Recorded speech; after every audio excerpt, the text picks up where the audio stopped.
மற்றுமொரு அண்மை செய்தி, வைகை பிரச்சினை குறித்து அதிகாரிகள் பதிலளிக்க உத்தரவு பிறப்பிக்கப்பட்டிருக்கும்.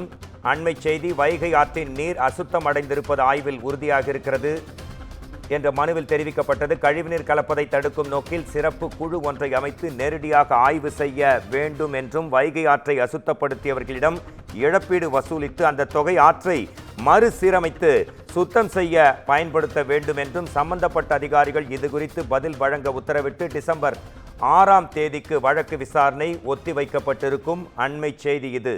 வைகை ஆற்றில் கழிவுநீர் கலப்பதை தடுக்க கோரிய உயர்நீதிமன்ற மதுரை அமர்வு வழக்கு தொடர்பாக நமது செய்தியாளர் கிரண் தரும் கூடுதல் விரிவான தகவல்களை கேட்கலாம்.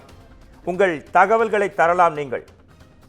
வணக்கம் மோகன்ராஜ். நிச்சயமாக மதுரை உயர்நீதிமன்றத்தில் மனு ஒன்று தாக்கல் செய்யப்பட்டது.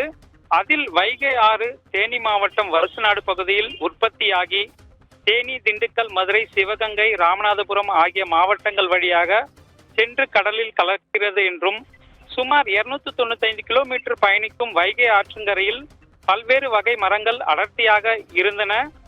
இவை பல ஆண்டுகளுக்கு முன்பே முழுவதும் விட்டதாகவும் தற்போது சீமை கருவேல மரங்கள் தான் அடர்த்தியாக காணப்படுவதாக குறிப்பிடப்பட்டுள்ளது. மேலும் வைகை, தேனி, மதுரை, ராமநாதபுரம் பகுதியில் கழிவுநீர் கலக்கப்படுகிறது என்றும், இதனால் மழைநீர் வடிகால் அனைத்தும் கழிவுநீர் கால்வாயாக மாறிவிட்டதாக தெரிவித்தனர்.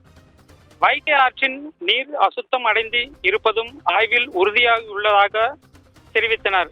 வைகை ஆற்றின் நிலையை கருத்தில் கொண்டு தேனி முதல் ராமநாதபுரம் வரை பல்வேறு இடங்கள் கழிவுநீர் கலப்பதை தடுக்கும் வகையில் சிறப்பு குழு அமைத்து நேரடியாக ஆய்வு செய்ய வேண்டும். மேலும் ஆங்காங்கே கழிவுநீர் சுத்திகரிப்பு நிலையங்கள் அமைக்க வேண்டும் என்றும், மேலும் வைகை ஆற்று அசுத்தப்படுத்தியவர்களிடம் இழப்பீடு வசூலித்து அந்த தொகை மூலம் அவற்றை மறுசீரமைக்கவும் உத்தரவிட வேண்டும் என்றும் இவ்வாறு அந்த மனுவில் குறிப்பிடப்பட்டிருந்தது. இந்த வழக்கு நீதிபதிகள் முன்பு விசாரணைக்கு வந்தது. அப்போது நீதிபதிகள் இந்த வழக்கு குறிப்பிட்டு சம்பந்தப்பட்ட அதிகாரிகள் பதில் அளிக்க நோட்டீஸ் அனுப்பும்படி உத்தரவிட்டு விசாரணையை வருகிற 6ஆம் தேதிக்கு ஒத்திவைத்தனர். மோகன்ராஜ். அண்மை செய்தி குறித்த உங்கள் தகவல்களுக்கு நன்றி கிரண்.